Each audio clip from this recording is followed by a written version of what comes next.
Everyone, welcome to class. आज हम करेंगे 6th क्लास की ज्योग्राफी का 4th चैप्टर मैप्स। इसका हम पार्ट सेकंड करेंगे। पार्ट फर्स्ट में हमने पढ़ा था ग्लोब और मैप में क्या क्या डिफरेंस होते हैं, मैप्स के डिफरेंट डिफरेंट कंपोनेंट के बारे में डिस्कस किया था, फिजिकल मैप के बारे में डिस्कस किया, पॉलिटिकल और थीमेटिक मैप के बारे में डिस्कस किया था। ठीक है, आज हम पढ़ेंगे component of map. Okay, component of maps. Maps के क्या क्या कंपोनेंट होते हैं? देखो, 3 कंपोनेंट होते हैं मेन। एक होता है डिस्टेंस, डायरेक्शन और सिंबल। आज हम इनके बारे में पढ़ेंगे, डिस्टेंस, डायरेक्शन और सिंबल के बारे में डिस्कस करेंगे। चलिए देखते हैं डिस्टेंस क्या होती है। Since the various part of Earth are represented on a sheet of paper in a map, we draw these on a reduced scale। देखो, हम जो मैप बनाते हैं, जो भी हम डिस्टेंस दिखाते हैं कंटिनेंट के बीच में या फिर कंट्रीज के बीच में, वो रियल तो नहीं होती ना। इतनी ज्यादा डिस्टेंस को हम कैसे दिखाएंगे? तो इनके लिए रिड्यूस स्केल का यूज किया जाता है। देखो, देखते हैं स्केल क्या होता है। Scale is the ratio between the actual distance on the ground and the distance shown on the map. Scale क्या होता है? जो एक्चुअल डिस्टेंस होती है किसी भी दो कंटिनेंट के बीच में ऑन द ग्राउंड, रियल में जो भी डिस्टेंस होती है, और जितनी मैप में दिखाई गई है उनका जो रेशियो होता है उसको हम क्या बोलते हैं? स्केल। ठीक है, देखो एग्जांपल दिया गया है। The distance between your home and your friend is 20 kilometre. आपके घर में और आपके जो फ्रेंड का घर है उसमें 20 किलोमीटर का डिस्टेंस है। ठीक है, if we have to show this distance on map. अगर इस डिस्टेंस को हम मैप में दिखाना चाहते हैं तो कैसे दिखाएंगे? 20 किलोमीटर लंबा तो मैप बनाएंगे नहीं, कैसे ही बनाएंगे? ठीक है, तो फिर हम क्या यूज करेंगे? देखो, then we will take 1 centimetre is equal to 10 kilometre. तो हम 1 सेंटीमीटर को 10 किलोमीटर के इक्वल मान लेंगे।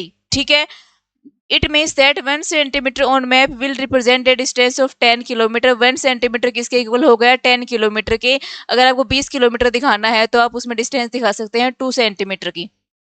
ठीक है, अब देखो, 2 स्केल होते हैं। एक तो होता है स्मॉलर स्केल, एक होता है लार्ज स्केल। देखो, स्मॉलर स्केल के बारे में डिस्कस करते हैं। Smaller scale is used for displaying large areas like continent और कंट्रीज ऑन ए मैप। जो स्मॉलर स्केल होता है उसका यूज कब किया जाता है? जब हमें मैप पर कंटिनेंट या फिर कंट्री के बीच के डिस्टेंस को दिखाना होता है। ठीक है, देखो, for example 2 centimetre may be used to show 200 kilometre on the ground. देखो, जब हम स्मॉल स्केल का यूज करते हैं किसी भी कंटिनेंट और स्टेट के बीच की डिस्टेंस दिखाने के लिए, तो हम 2 सेंटीमीटर को इक्वल टू मानते हैं 200 किलोमीटर के। ठीक है, such maps are called small scale maps. ये जो मैप होते हैं ना, इनको हम क्या बोलते हैं? Small scale maps. ठीक है, अब देखो लार्ज स्केल मैप क्या होता है। When a small area like a village और district is shown on a map, then a larger scale is used. जब हमें मैप पर कोई स्मॉल एरिया दिखाना है, कोई भी विलेज दिखाना है, कोई भी सिटी दिखानी है, तो हम किसका यूज करेंगे? लार्ज स्केल एरिया का यूज करेंगे। ठीक है, अब देखो 2 centimetre on map will now shown 200 metres only. अगर हमें कोई भी छोटे विलेज दिखाने हैं, छोटी सिटीज दिखानी है, तो हम 2 सेंटीमीटर को किसके इक्वल लेंगे? 200 मीटर्स के लेंगे बस।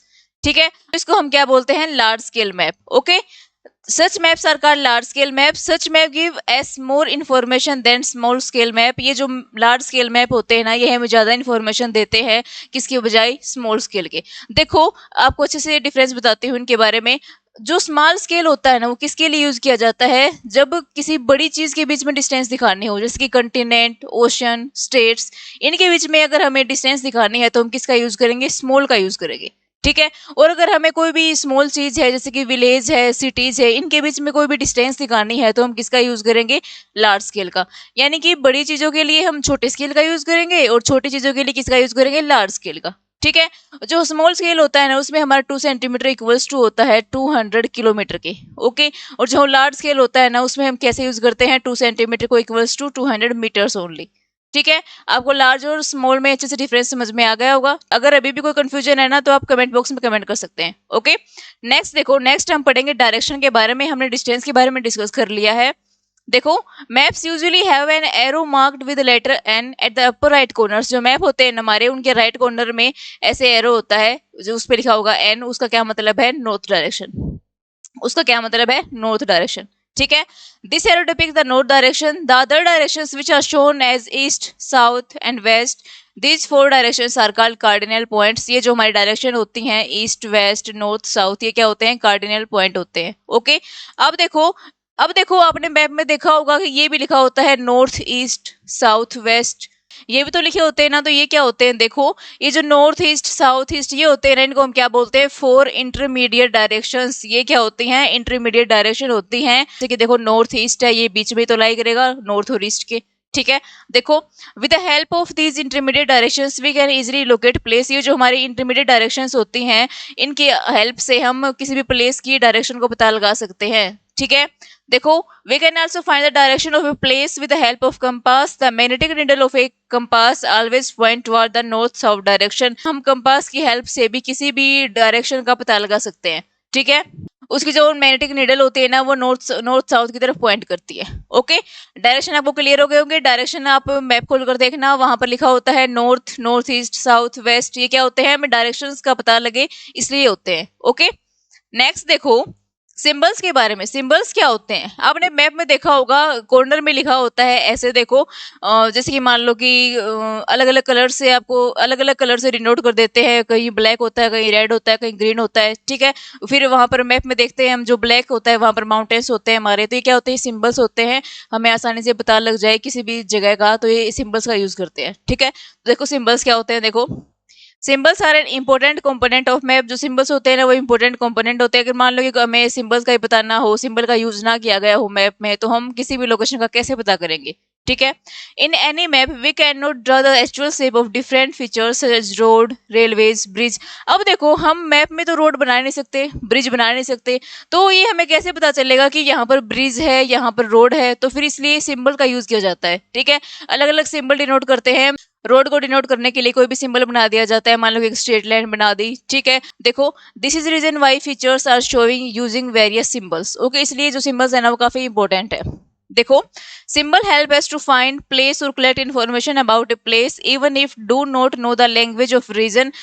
अब देखो, हम सिंबल का यूज करके किसी भी रीजन की इन्फॉर्मेशन कलेक्ट कर सकते हैं, चाहे हमें उस रीजन की लैंग्वेज भी समझ में क्यों ना आती हो। जैसे कि मान लो कि हमें साउथ इंडिया के बारे में कुछ पता लगाना है, साउथ इंडिया में कहाँ पर रोड है, कहाँ पर नदी बहती है। ठीक है। तो हम सिंबल का यूज करके इस इन्फॉर्मेशन का पता लगा सकते हैं, चाहे हमें वहाँ की भाषा ना आती हो, लैंग्वेज ना आती हो। Okay, symbols are universal language of a map. जो सिंबल्स होते हैं ना, वो यूनिवर्सल लैंग्वेज होते हैं। ये सबको समझ में आ जाते हैं कि ये क्या कहना चाह रहा है। Okay, certain relief features such as mountain, water bodies, plains, plateau are represented by brown, blue, green, yellow colours. जो ये मेन जो पॉइंट होते हैं, जैसे कि माउंटेन्स हो गए, रिवर्स हो गई। माउंटेन्स को हमेशा ब्लैक में दिखाया जाता है, रिवर्स को हमेशा ब्लू में दिखाया जाता है। ठीक है। तो इनके लिए कुछ स्पेसिफिक कलर्स हैं। ओके, तो ये क्या थे, हमारे सिंबल्स थे। सिंबल्स की वजह से हम मैप को देखने का नजरिया काफी आसान हो जाता है। ओके, नेक्स्ट देखो, नेक्स्ट हम पढ़ेंगे, हमारा लास्ट टॉपिक है स्केच और प्लेन। स्केच और प्लेन में क्या डिफरेंस होता है, स्केच क्या होता है, प्लान क्या होता है। देखो, स्केच क्या होता है, a rough drawing drawn without scale is known as sketch. ये देखो, एक स्केच है। स्केच क्या होता है, एक रफ ड्राइंग होती है, ये हम बिना स्केल की हेल्प से इसको बना देते हैं। ये क्या होता है, sketch. Sketch is drawn mainly on the basis of observation और मेमोरी। हम किसी भी चीज को देखकर उसका स्केच बना देते हैं, और अगर हमें कोई भी पीछे की चीज याद है तो हम उसका स्केच बना देते हैं without help of scale. Okay, ये क्या होते हैं, स्केच। प्लान क्या होता है, देखो, plan is drying of A small area और ए लार्ज स्केल। प्लान क्या होता है, ये एक स्मॉल एरिया की ड्राइंग होती है लार्ज स्केल पर। It help us to find various things like length and breadth of a room. Plan में हम क्या पता लगा सकते हैं कि इस रूम की कितनी लेंथ है, कितनी ब्रेथ है। ठीक है। तो इन सब चीजों के लिए क्या होता है, प्लान होता है। Okay, which is not shown in map. Which is not shown in map, जो कि मैप में नहीं दिखाया जाता कि इस यहाँ पर इस रूम की कितनी ज्यादा ब्रेथ है, कितनी ज्यादा लेंथ है। ओके, तो यहीं पर हमारा चैप्टर खत्म होता है। आपको मैंने अच्छे से समझाने की कोशिश की है, आपको सब कुछ क्लियर हो गया होगा। अगर अभी भी कोई डाउट रहता है तो आप कमेंट बॉक्स में कमेंट कर सकते हैं, वहां पर उसका आंसर मिलेगा आपको। ठीक है, आज के लिए बस इतना ही। मिलते हैं नेक्स्ट वीडियो में। अगर आपको वीडियो अच्छी लगी हो तो इस चैनल को लाइक शेयर एंड सब्सक्राइब करें।